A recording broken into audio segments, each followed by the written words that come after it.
representing people injured as a result of other people's negligence for over 50 years here in South Florida. If you get injured as a result of somebody else's negligence, it can be a car accident, it can be a slip and fall, medical malpractice, negligent security. If somebody else's negligence caused an injury to either you or one of your loved ones, give us a call. Our phone number is on our page, our website is on our page, and our email addresses are on our page.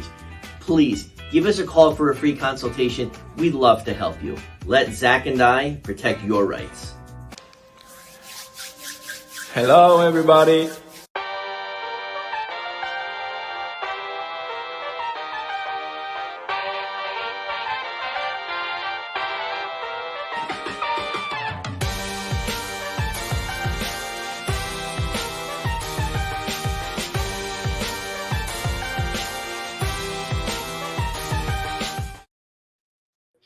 Fish on First is live. Thank you, Marlins fans, for tuning in to the show, as always, for supporting what we do all season long.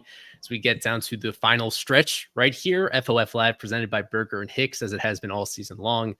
Eli Sussman here. Nate Karsmer jumped in just in time from way across the ponds. We have Hans Herrera, our special guest. This is his first time on this year. I think he was on again last year, checking in from Norway. He is going through a lot of hoops to be on here. Aside from the time difference, he's like holding up his phone with his hand. So that's going to be our cue for how long the show goes on until his hand gets tired and he can't even stay on very long. We just had a show 2 days ago. So I do think this will be the shortest stream of the season, but we'll see where it goes. Thank you, Hans, for hopping on. Good to see you. No problem. It's always a pleasure to jump in whenever you need me.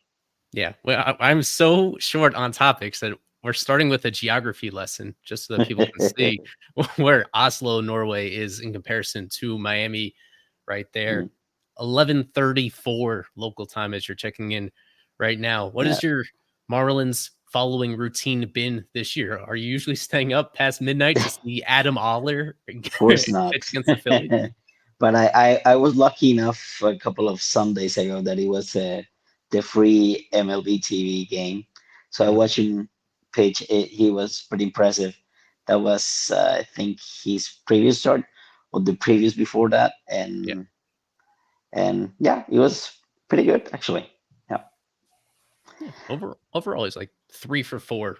Well, 2 for, no, I should say just 2 for 3 so far. This will be his 4th start of with the Marlins so far, as we'll get into right here. Just a 2-game series that we're coming out of. We'll hop into that, how it went splitting with the Washington Nationals, winning a game against the Nationals for the first time all season long right here. We could start with the end. Nate, it's a walk-off win for that second game. Xavier Edwards on a 2-strike count, driving the ball the other way to drive in the winning run right there. Lots of ups and downs in the final few innings of that game, but it's good to see that Edwards is basically back to doing his usual stuff. There's literally one game where he looks rusty in the first game of the series, 0 for 5, coming off the IL with no rehab games. But that second game that we just saw, the hit and even the hit that he had to go 2 for 5, that was encouraging, wouldn't you say? Yeah, for sure. The first game was a little bit worrisome, but, coming off a 10-day IL stint, Bat's not feeling 100%. Didn't have a rehab assignment either, so kind of expected, not really the 0 for 5, like you said. Very rare, especially from a guy like Etz. But, yeah, you mentioned it. That last at-bat was vintage Xavier Edwards. He worked out a good count, 2-strike count, goes the opposite way. And the Marlins finally beat the Nationals in, 10 tries or something like that? Way too many, I'd say. Definitely way too many from especially what we've seen in seasons past. But, yeah, those last couple innings were fairly interesting. I mean, you see no runs even being scored till the 6th. On the defensive side, a little bit too many walks. Fauché tried to salvage it, but even he couldn't. But of course, John McMillan, Eli's guy, got the win. He looked steady once again. So overall, the Marlins did take one against the Nationals. It only took until the beginning of September. But hey, man, Xavier Edwards got the job done. So we'll take what we can get at this point. Isaac Azut hopped in with us just in time. Got his AC fixed, fortunately, at some point. We'll see.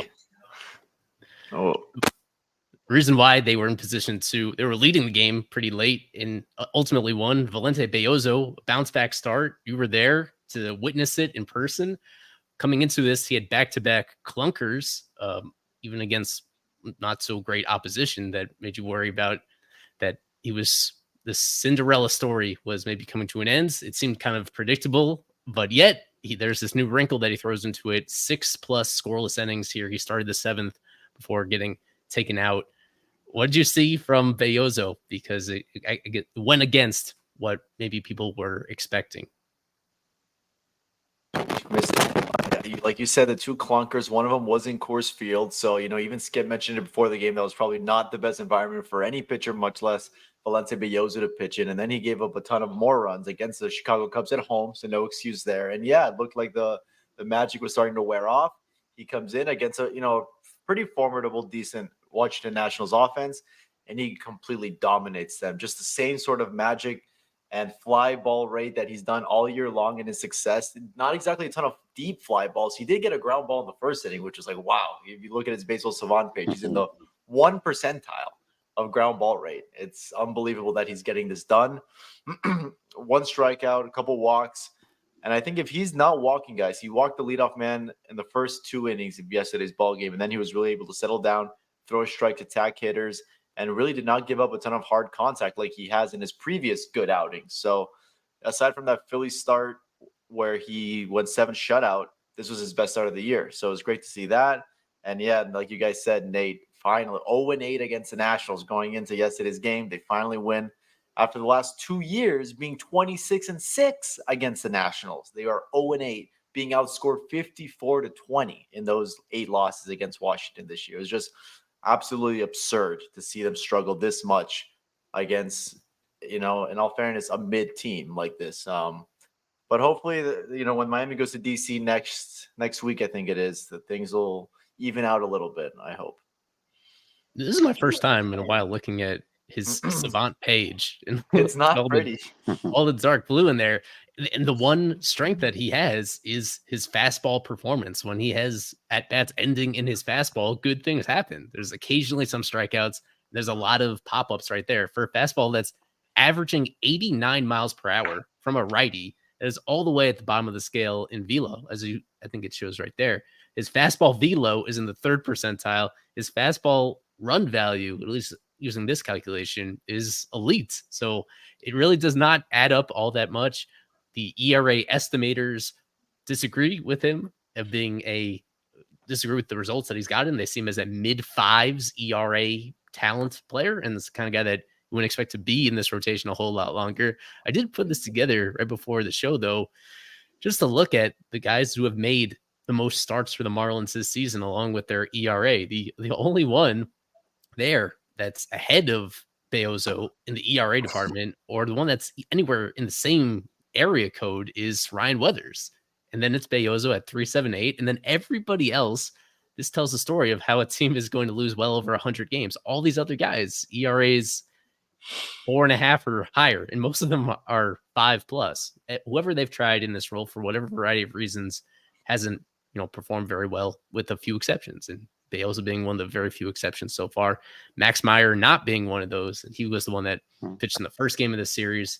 Not a whole lot new to say about Max, but at least he's eating a decent amount of innings. I think he almost made it through 6 in this one. So at least he's taking his lumps and building up experience. Whatever is there to say about that. Also, I don't know. I'm sorry. Also, I don't know if you are aware that the Cubs were on a hot streak a couple of games ago, that they scored more than 14 runs in like 4 or 5 games out of 7 or 8. So it might also be that bit of magic the Cubs had for a couple of games that affected Belloso. So Yeah. I'm not saying this is sustainable. Looking at the peripheries of Valente, but I mean, I think he's a tough competitor. He tries to do his stuff, and he might not be a 3.70 ERA guy, but back end of 4.50s, we'll see next year. Yeah. I think some of them you really don't put too much weight on. For example, like, he's never going to be a strikeout guy. So K percentage per percentage, fine. You'd like to see batters chase a little bit more, but to me, the ground ball rate has to go up if he has any sort of chance to be whether a number 5 starter or number 7 starter. That ground ball rate cannot be in the 1st percentile. That's the main one. And then I guess just the average exit velocity against him. You want to see that go. I guess you want to see that go down a little bit and not be in the 1 percentile. I think those are the two main ones with Bayosa, because if batters are hitting into the warning track every single inning, it's gonna turn ugly really quick. But with him, I don't mind if the K percentage is in, if he's striking out 4 per 9, that's totally fine with me. I don't care. There are a lot of successful pitchers that just induce weak contact, but the contact has to be weak. And right now, yesterday it was weak, but in general, it has not been. I wanted to pivot to something pretty differently, because in the coming days, the low A season and the high A season are both over. I do wish people would read our articles as obsessively as TP Joseph does. He's on everything. So the rest of you guys could do the same as well. Fishonfirst.com. We have takeaways from every single game, even the ones at this stage of the season. Not so much about how they won or how they lost, but more so about the implications and the individual player performances, stuff like that. So you can continue to find that stuff these final few weeks still on our site. I did want to pivot with those lower minor league seasons ending. Last night was, I believe, the final start that Noble Meyer is going to make this year in his first full season as a professional pitcher. And it was one of his better ones that he's had recently. He's only allowed 1 hit, went 4 1/3. He struck out 7 batters overall.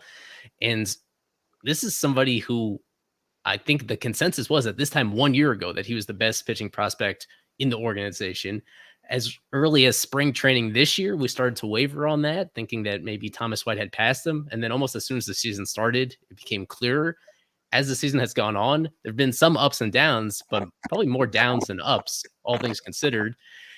You add it all up across both levels that Noble pitched at this year. It's a 4.01 ERA that he had, which is fine for a guy that's 19 years old and pitching at that level, but it's also a huge amount of walks. And at the same time, he's one of the more unhittable pitchers in all of minor league baseball this year. For the entire season, opponents hit 165 against Noble Meyer. That is just a mind-blowing figure to me for somebody that made 19 appearances and 18 starts right here.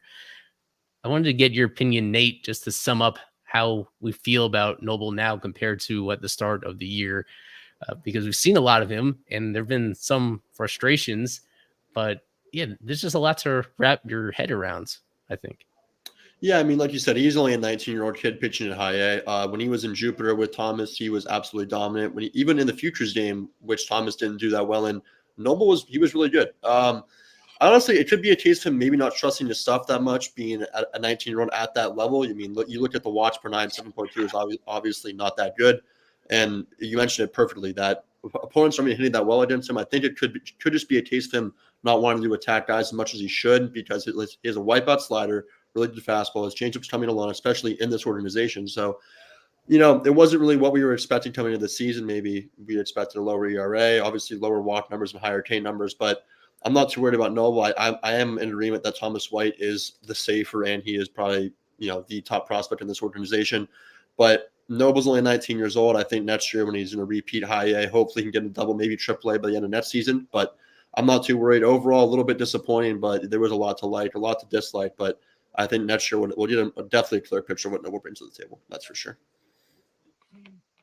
He was somebody that spoke a couple of times about his goal of finishing this year at Double A, and that seems unlikely to happen given there was a little injury in the middle. I should note that what was by all accounts a very minor injury that caused him to miss a couple starts right in the middle of the year. After that, his control was a little bit worse than it was before. So maybe he wasn't 1,000% healthy the rest of the way as he was early on. So that is something to maybe take into account right there. But still, I think if you go back to when he was drafted and how he's progressed since then as the 10th overall pick and somebody that got all these reps at high A, Isaac, I think you would take that. Yeah. If you really zoom out and how he's progressed as a whole since he was drafted as a first round pick, I think it's been all right. 100%, especially like you said, a high school pick coming out of there and getting an aggressive promotion to high A. You got to take everything with a grain of salt. I think the most flattering stat is the opponent's batting average. But then again, when you're walking 7 guys per 9, that tends to lower the opponent's batting average quite a bit as well, because you're effectively wild at that point. But still, the 7 per 9 is an insane number. We've seen prospects such as Sandy Alcantara really fix those. That's a developable issue that starting pitchers have, and no one's better at fixing that than the Miami Marlins. So I am somewhat optimistic. I was a little bit disappointed in the grand scheme of things of how his year went. I don't think he was as dominant in Jupiter as I thought he would be. He still did deserve that promotion. I'm glad to see that they promoted him, but he really struggled. And the fact that yesterday was his probably best start with Beloit says a little bit. But I think all things considered, seeing that the velocity is not quite really where I thought it would be, but everything else, opponents are having a tough time seeing him. He's striking guys out, which is important for me. I think you take this. I think you're happy with the season he had, with his first full professional season, and I'm very intrigued to see him start the next year in Beloit, I presume, and then maybe get that promotion to AA at some point in June, July, because he's a very important arm in that system. He is probably the best right-handed arm they have, in my opinion. So, very important kid. Glad you touched on the velo, because that is one of the stranger parts of it. Coming into the draft, what really, and honestly, maybe it's not for the best, but one key thing that people look at when evaluating draft prospects is the guys that throw the hardest and are able to have other starter traits. And he was somebody that was advertised as somebody that had a mid-90s fastball and would be able to sit in that range. And from what we've seen, it's maxing out at that on a good day, and it's more so sitting in the low 90s. And that's one pretty big ingredient that if it's not there right now, it maybe will be once he gets stronger and once he fills out a little bit. But yeah. Any additional thoughts from you, Hans, about Noble and I do agree. I do agree in general with you guys. I think as of now, Thomas White is just leapfrogged him in the organization, but he is still young, 19 years old. It's a very much fixable problem, the amount of walks. I am not really sure if I would take him as a 10th pick overall. He's more looking like in the back end of the first round. But hey, that's still not that bad. Yeah, we'll see how it goes next year. And if we can trust something about this organization and the development system is actually pitching. So yeah, crossing fingers for a better season next season. I would hope so.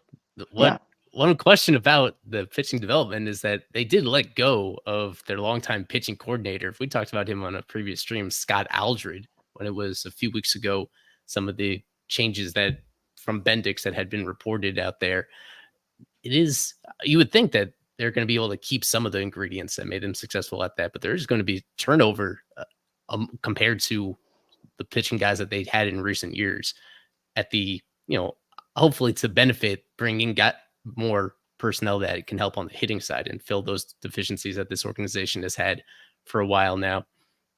With Thomas White, we think he's starting tonight, probably. Let me just triple check right now. It should be his final start of the year for Beloit as well, our top prospect. And even though we are speaking a couple hours before first pitch, I already know what he's going to do. He's going to throw 5 innings. He's going to allow 1 earned run, and he's going to record between 4 and 7 strikeouts. Because if you look at his game logs, I wonder if I have the screenshot handy right here. What separates them is the consistency. With Thomas White, is this it? I think no. I'll see if I could dig it up. But the consistency from Thomas White has been I just cannot remember seeing anything quite like it. Every single start, he is capped at pitching exactly 5 innings. And when he pitches those 5 innings, he makes one little mistake and allows exactly 1 run. And then everything else he does is great. This should be the right screenshot, I hope. Yeah. So this is Thomas White's game logs over the last 2 months. I wasn't kidding. Look at that. That's 7 straight starts where the final line looks exactly the same every single time right there. And that's about as good as you could realistically expect from a 19-year-old at high A who also has the stuff underneath it that gets us a little bit more excited, even more so than Noble does at this stage. But this should be his final outing as well this entire season. 3 Big straight with a problem. home run, though. 3 consecutive ones, giving up that long ball after not giving up any in those first 4. So I guess something to keep an eye on to see if that streak continues. Yeah. We're going to head pretty early into our flipped fish for this series. And we've done a bunch of these before, of course, with the Marlins and the Phillies. On the last stream, I went with the easiest possible flipped fish player. So this time I did increase the difficulty quite a bit.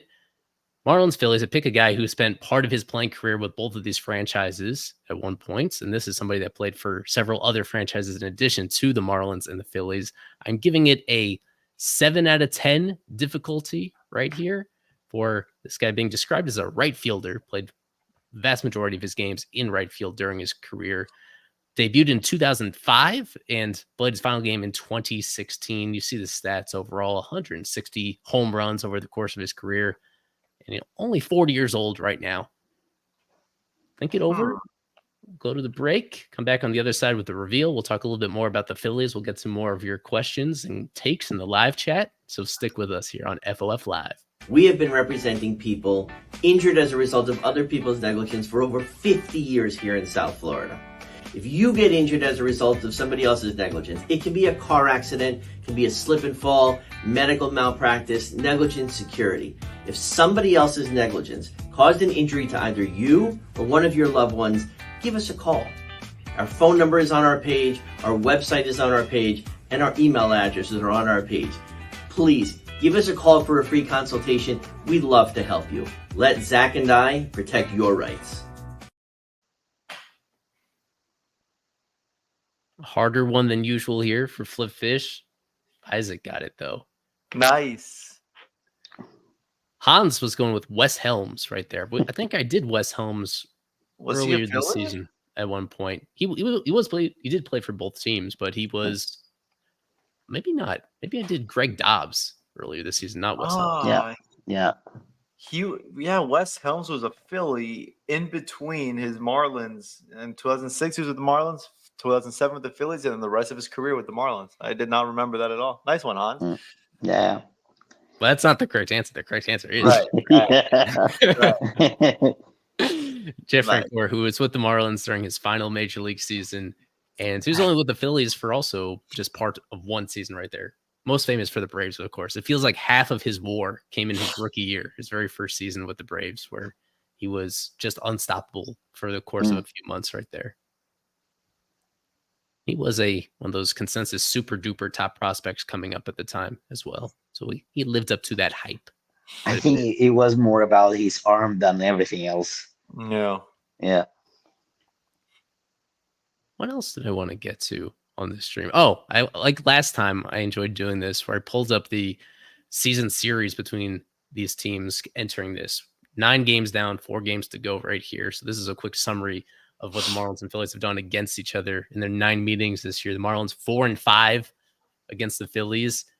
Just from looking at the scores and those names, Nate, do any of these jog your memory and particularly stick out to you from what we saw earlier this year?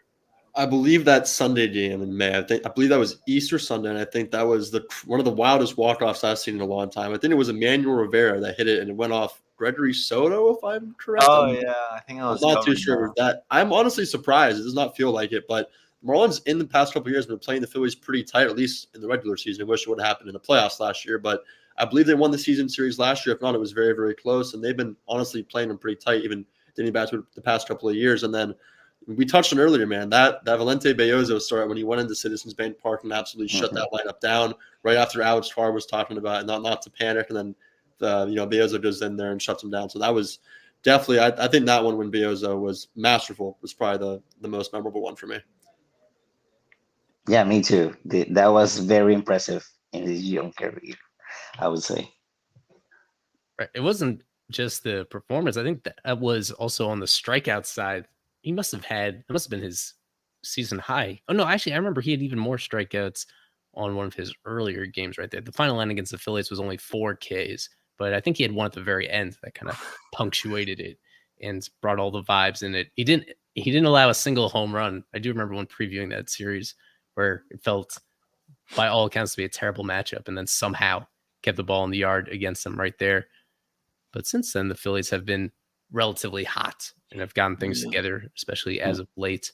The other game I wanted to point out was the June 30th one. That was the final game of the Tim Anderson era, where the Marlins had a pretty substantial lead. It must have been 6-2 or 6-3 earlier in that game. The Phillies chip away. And then with like 2 outs and a couple guys on base, there's a grounder to Tim Anderson that should have, maybe it was with 1 out and it could have been a double play. It was some really routine play that went right to TA and ends up being the difference in the game by Trey Turner. And they end up losing that game. It proves to be the final game of TA's Marlins tenure. They hand over the shortstop job to Xavier Edwards a couple of days later. That was a pretty memorable one right there. I do remember a lot of the animosity towards TA. He didn't even speak to I remember more clearly because Kevin Barral was at the game. He was covering that whole series in Philly. He was trying to talk to TA after the game. This is something that is relatively standard practice when somebody is critically involved in one of those moments in the game, and it's early enough in the year that people still kind of care the Marlins win or lose. And he didn't want to talk on the record to any of the media there. So I wonder if he already knew in that moment that things were over, or he just, whatever the reason was. I do remember that pretty vividly on that Sunday back in June. It's to make matters worse, Tim Anderson also ended that game with a strikeout at the plate, I believe. Right. So that was just a tough game. For me, the one before that, because June 30th was my birthday, but I remember the day before my birthday, they came back. And I remember because Nick Gordon hit a home run against Aaron Nola. Nick Gordon was on this team, remember? And then Nick Fortes came through and Jazz came through against Matt Strahm, lefty, and the Marlins ended up winning a tight game, which Tanner got to save. That was just one of the crazier games that I saw Nick Gordon and Nick Fortes, the two Knicks, be huge for that Marlins offense. And a funny little anecdote of that May 12th game. Now, I forgot, but Gregory Soto and Emmanuel Rivera are now teammates for the World Series contending. Look at that. Yeah.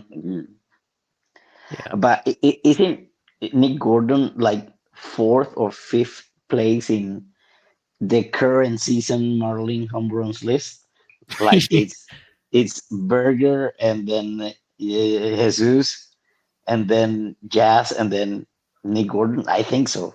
Not really sure, but he's like 4th or 5th on the Marlins. I looked it up now. Yeah. He is down to 6th at this point. Oh, sorry. You need to remember more of the guys that they get traded away already, because it's Berger and it's De La Cruz at number 2. Oh yeah. He has barely added to that total with the Pirates, by the way. For people that are not keeping up, that has just won the whole after the trade. It's been a nightmare for him over there, unfortunately. Then it's Jesus Sanchez with 17. After that, Josh Bell, then Jazz, and Nick Gordon after that at this moment. Yeah. It leads to lineups like tonight where Berger obviously leads the team. And then if you combine basically everybody else's home run totals, they're not even adding up to what Berger has. It's been that type of enormous disparity between him and everybody else, especially with moments that Isaac was actually at the ballpark pregame. What is the latest on Jesus Sanchez after he had that back scare, and then yesterday he came off the bench and played a little bit, but then he's out of the lineup again tonight. Is he out because he's facing a lefty, or is he out because he's still not feeling healthy yet? Yeah, no, his back is still giving him problems. He's not 100%. I did ask that verbatim. Skip said no, he's not. He is available 100% off the bench, though, if there is a situation that arises where there's a right-handed reliever on the mound and Miami needs a long ball like last night. You could definitely see Jesus Sanchez come off the bench. Same with Derek Hill. I didn't realize this. Derek Hill hurt himself sliding head first in San Francisco. I don't know why I must have missed that. So he's not 100% either. He's taking BP today, and he's also good off the bench. But that is why you've seen so many consecutive starts for Christian Pache. That is exactly why. Sanchez, just the stars aligning that there's a lefty on the mound, and Derek Hill is not 100%. I would suspect that you see Derek Hill again on Saturday, maybe tomorrow, just with Zach Wheeler tomorrow. I don't know. Maybe they put in Conine and Stowers in center is my guess, but we shall see. But yeah, Sanchi and Derek Hill are both dealing with small ailments physically, unfortunately. I did bring up Pache on the last stream, and I was kind of critical of him. There isn't a whole lot more to say at this moment. As Isaac summed up, it's the lack of alternatives that are available. And once those guys are healthy, and especially when Dane Myers gets back, hopefully by next weekend when he's eligible, we will keep you updated on that. Once that happens, maybe we do not see Pache in the lineup anymore, or perhaps maybe his roster spot becomes in jeopardy a little bit to this point.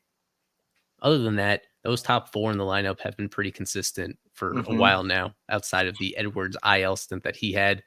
And then Otto continues to be really sneakily solid offensively over an extended period of time. He got off to, people remember, of course, that good start early on, and then he went into a deep slump for a while in the middle of the year, and now it's evening out to be still a slightly interesting positive development for this team, considering that they gave up very little to acquire him in the first place.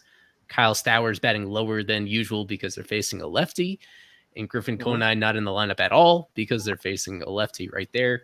I might as well get your take, Hans, on Griffin Conine and what we've seen from him so far. The expectations coming up were not all that high, if people were being honest, and yet he does almost every single game, does a little bit something positive that I think has to be exciting. I mean, he's sizing his chance, right?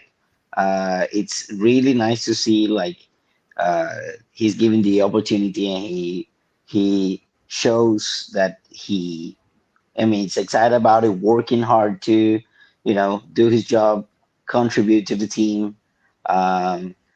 I was always a bit skeptical because of his high strikeout rate, which hasn't been that bad these couple of bats in the major league. But no, I think he has done more than enough to at least get the extended look the rest of September for evaluating what's going on with him next season. I think I made a comment a couple of days ago about the Troy Johnson situation and Javier Sanoja but that was more about Agustin Sanchez, Ramirez, I think. Yeah. But still, he's doing his job. He's contributing. He's hitting the ball hard. So yeah, it's great. Let me get over to the Phillies side and hear from Daniel Rodriguez, who checks in us just in time. Take us through the Phillies lineup and who a lot of household names right there, but who jumps out the most to you? So many names there. I think you have to start top of the order, Kyle Schwarber, just because of a bit of a hot streak he's been on. I believe earlier last week hit 4 home runs in 2 games, had a 3 home run game. I think when you have someone like that, especially in the top of the order, and the contribute that he has with his power, I know he strikes out a lot, but it's someone like that can easily flip the switch of a game instantly just with one swing of the at bat. And I think personally, Schwarber is probably the biggest person here to really look at against the Marlins. I know obviously you have Castellanos, Bryce Harper is no one that you want to look past off, even the bottom of that lineup with JT and Brandon Marsh. I know there's a couple guys on the bench as well that can really do damage against the Fish. But I would really look at Kyle Schwarber. There's a reason he's leading off. They want him out there first stop going up against the starter right out the gate. And with someone with his ability to power, hit those home runs, and the Marlins, the way they've been giving up these home runs, it just seems like it's a recipe for disaster for the Fish. And with Kyle Schwarber, he's also having a really good season. He's not hitting like usually what he's hitting in the 200s. He's hitting in the 190s. I believe he's hitting around 250, 260. And for someone like him, where he's strictly a power guy, hitting 30 home runs, strikeouts, not really going to play the field as much, to hit 250, 260 is just incredible. That probably averages out to me, someone like someone hitting 300 or something like that. But to have him hitting in that range and that home runs, it's a really solid year for Kyle Schwarber. And someone you could definitely say that Bryce Harper is the best in that lineup. Yeah, well, by WAR, it is the best year of his career, all things considered. Being a 3 WAR player for him is better than ever because, as you said, Like historically, he just didn't get very many hits. He would hit a lot of home runs, but most of the other time he got out. And then this year is also the first time where they're playing him almost exclusively at DH with only a few different exceptions right there. So he can't bring you down by screwing up in the outfield, where he was the previous couple of years one of the worst outfield defenders in the entire world. And now he can't really hurt you in that department. So this has been his best year. What a ridiculous stat that Opta Stats put out about all this criteria in a single game, not just hitting 3 homers, but also clutch homers as well. That he has that, as people already know, that well-documented clutch gene and feel for the moment to come through right here. Nate, is there anybody else outside of Schwarber that you want to dive into a little bit?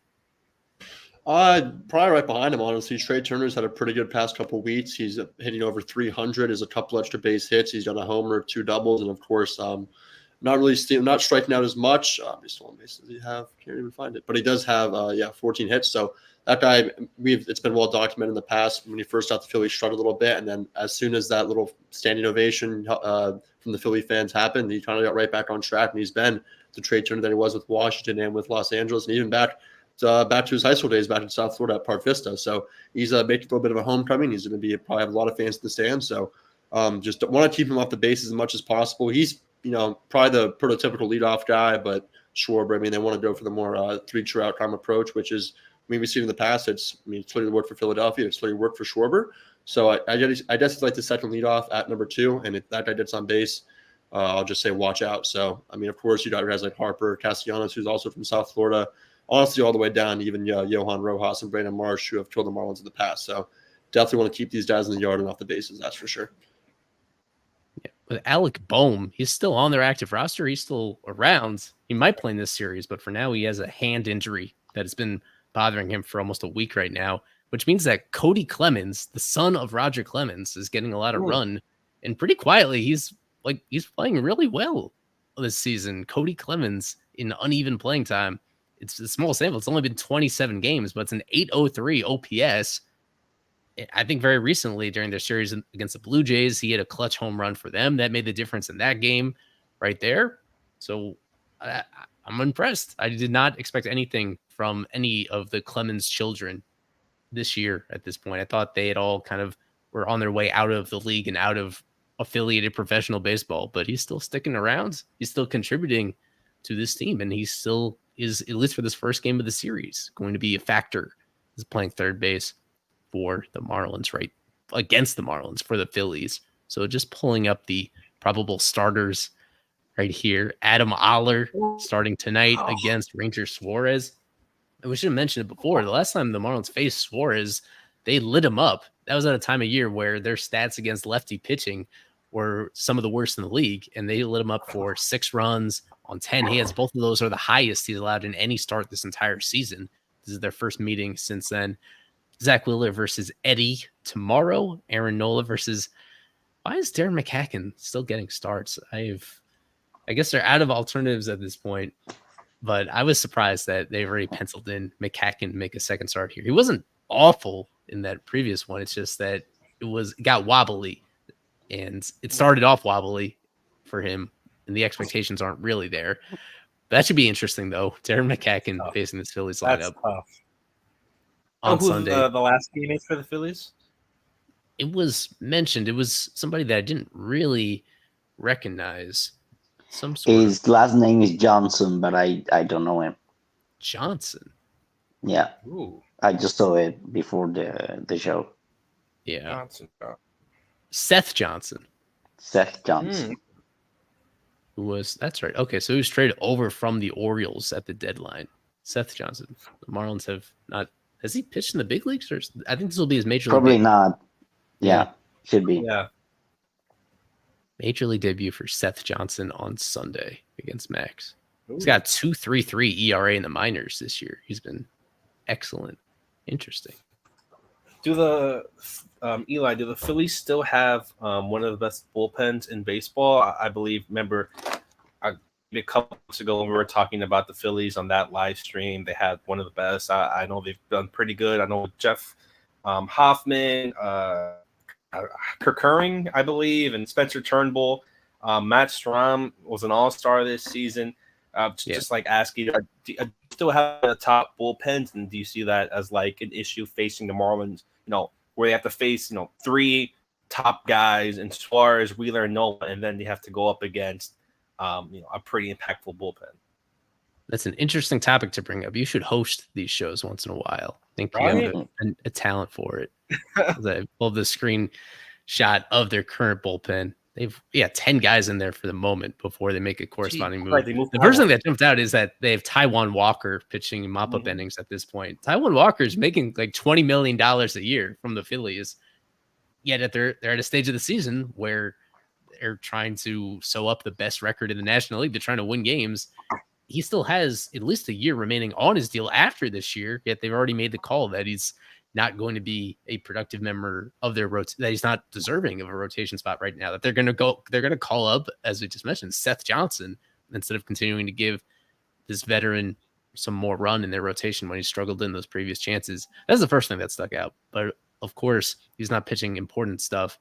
That top 4 from Carlos Estevez, who they acquired at the deadline, Jeff Hoffman, Kirkren, and Strom. I don't think there's a better top 4 in baseball for any bullpen to have those 4 right there. Strom from the left side, and Jeff Hoffman is somebody that gets out guys from both sides of the plate right there. They've invested a whole lot of both money and prospect capital. Jose Alvarado, probably coming into the year, was the guy that you pointed to as their most dangerous reliever, somebody that was first in line to get save opportunities. He hasn't had the season that they were really expecting. He's missed some time due to injury. And for him to be pitching as more of a middle reliever speaks to how stacked they are in that department. It is quite a contrast from the Marlins right now, who for the Marlins, it's relying just on a couple of those recent waiver claims that they've had. Yeah, we have time on the stream, so I might as well just pull up the Marlins bullpen. Yeah, at this stage. Estevez, Hoffman, just insane lineup there. Strom, Alvarado. I believe I got to see how Nick Nelson is. I got to see how good he's been doing. But here, let me see. Let's take a look at how the other half lives. The Marlins bullpen depth chart at the moment looks like that. There's a pretty big drop off from Declan Cronin to everybody else. Those top 4 are decent, even if they're relatively new. And then to go from Cronin to Xavier Curry, who we've seen only pitch maybe twice to this point, and it's been fine, but it's been 2 outings. Mike Baumann, who looks the part. I can't get over how much he looks like this really menacing shutdown reliever. And then when you actually put him on the mound, you just don't know what you're going to get. Sometimes he gives the game away like he almost did last night. From him, Austin Kitchen, the 2 lefties on this entire Marlins pitching staff right now, Austin Kitchen and a brand new waiver claim, Anthony Veneziano. Those are the only 2 left-handers on this entire pitching staff. So if you want to go back to on the matchups between them and the Phillies hitters, I really like the chances of all those left-handed hitters on the Phillies, from Schwarber to Harper to even Brandon Marsh, to feast on this pitching staff that only has righties right now that you have any sort of respect for at this point. But we've highlighted John McMillan now on a couple of streams already, that he has emerged as one of their better setup guys already to this point. On the service time front, I've never seen anything like that. Look at the Marlins. I've never seen anything like this, to have all these guys on the team at the same time that all have a year and a half or less of major league service. Going back to the Phillies side of it, almost everybody has 3 years or more. A lot of guys that are 7, 6, 9, 5. So the contrast in experience level is mind-blowing. That shouldn't surprise people, because once you get deeper on and you get service time, those are the guys that get paid. They either became free agents at some point and cashed in. Wow.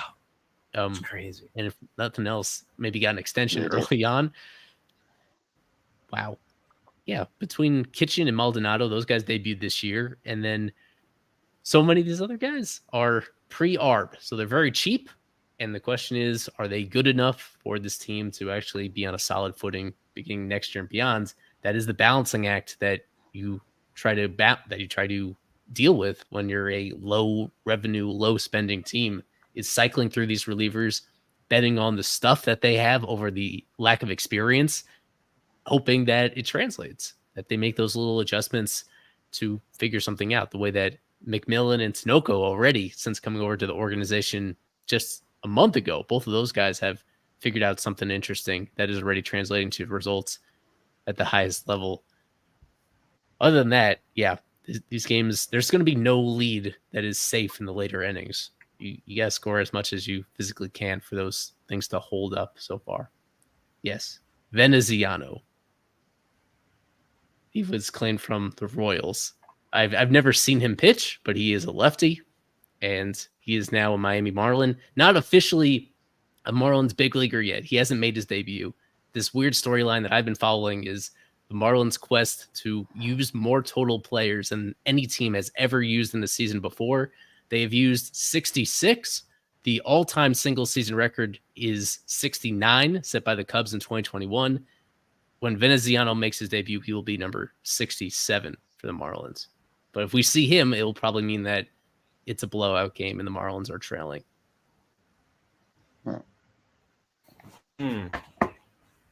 O'Shea, McMillan.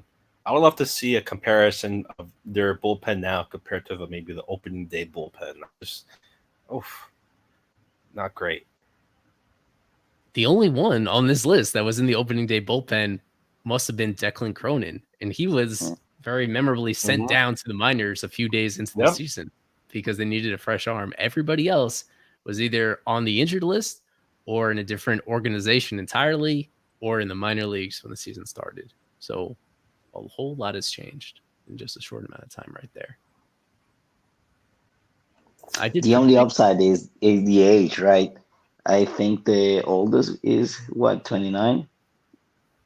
That's right. Yeah. Jesus Tinoco is the grizzled veteran of this entire group. Yeah. Well, Let's see. There is one young guy still on my radar in Elvis Alvarado, who is putting up insane numbers at AAA. He strikes out everybody. He's been unhittable for almost the entire season since getting off to a relatively slow start. So from May onward, Elvis Alvarado in Jacksonville has been amazing. So he's somebody that could make the bullpen a little bit more interesting these final couple of weeks if he gets a chance. I'm not sure if he will. I feel pretty good about him staying in the organization beyond this year. That would make the games a little bit more watchable if you have a guy that's consistently throwing 100 miles per hour the way that he does, and somebody that I think deserves a shot. So that's just one maybe a little change that we see. And also, Anthony Bender is on his way. I didn't think we would spend this much time talking about the bullpen, but that reminded me that Anthony Bender, he got through his rehab assignment yesterday. He's coming back to Miami. He should be reinstated this weekend. So that will make the bullpen a little bit deeper when Bender comes back. And presumably he's going to pitch pretty important innings and bump most of those guys down a peg in the hierarchy right there. We've milked enough out of this. We can pivot to our favorite segment, our final segment of the show, prediction time.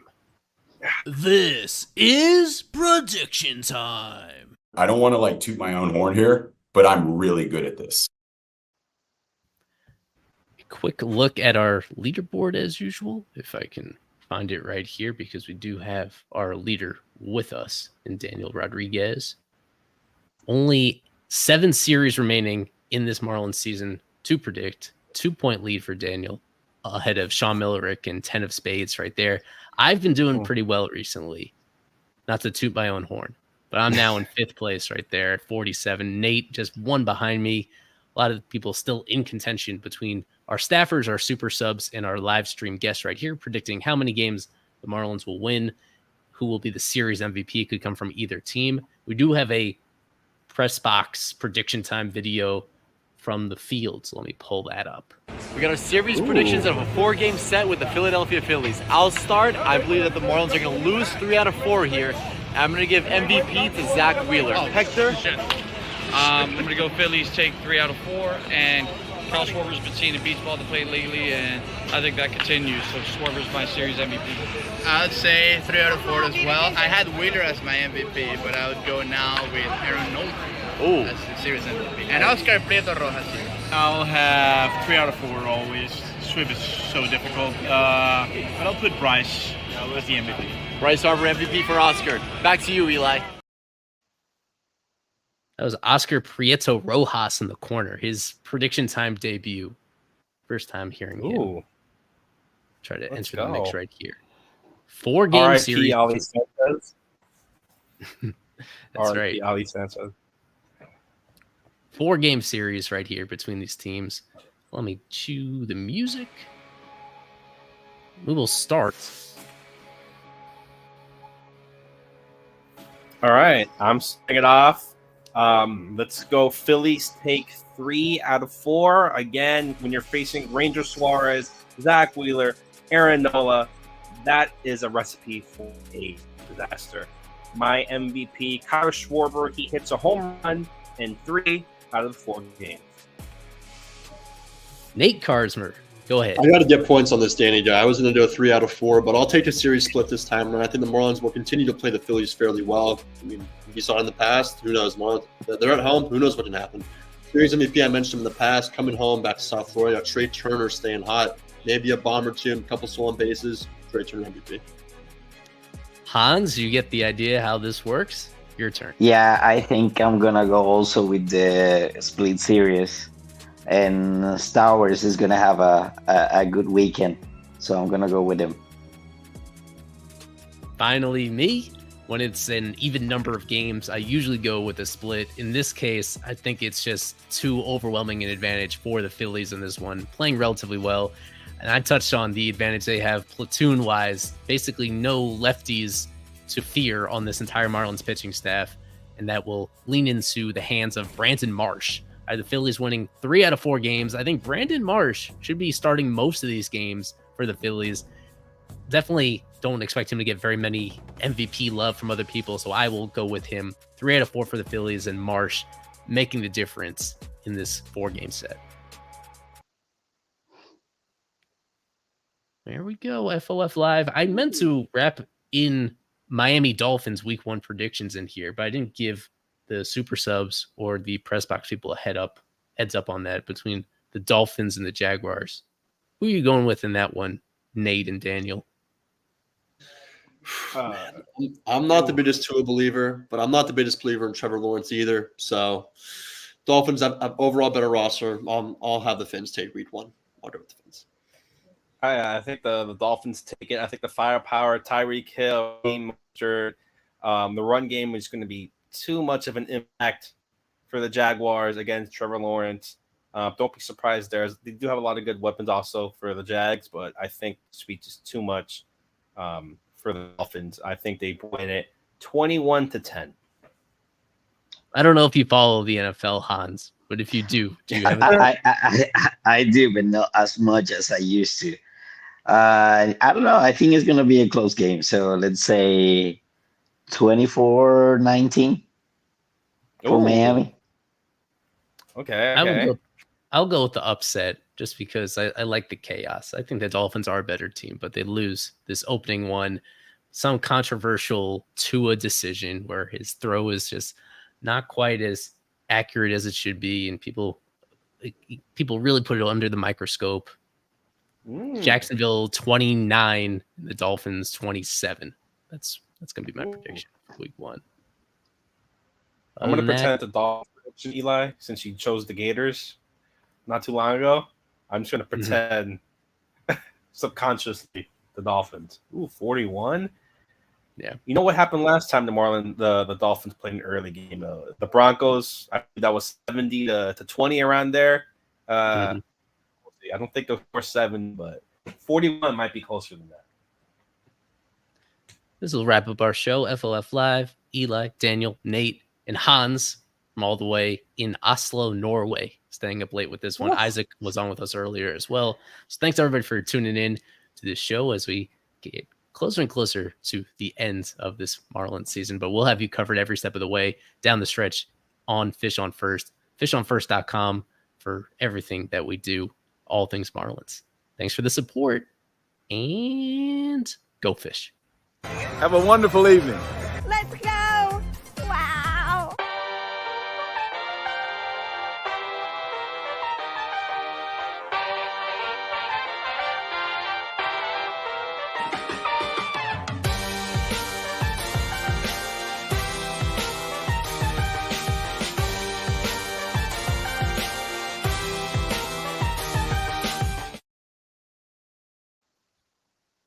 think we can just wrap it up. Thank you very much for inviting me again. Thanks a lot. Get some rest. Have a good night. Thank you. All right. Bye-bye.